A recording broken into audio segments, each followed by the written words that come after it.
My guy is so nice. He's helping this lady get out of our driveway. Or trying to, anyways.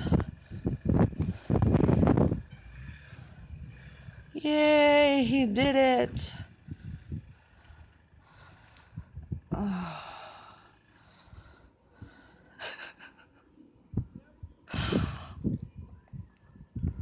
That's why we shouldn't be going anywhere. The roads are horrible.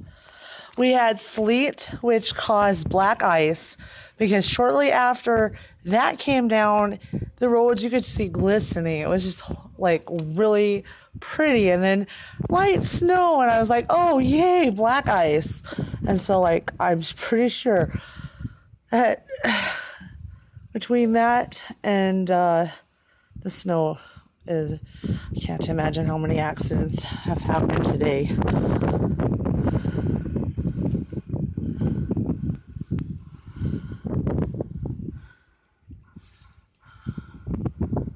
What was she trying to do?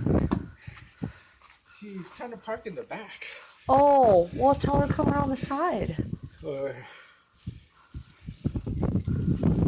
Oh, wow. I thought they would have at least gotten to snow plowing, but guess not. Well, not these streets yet, just the main one, the campsite. Of course he is.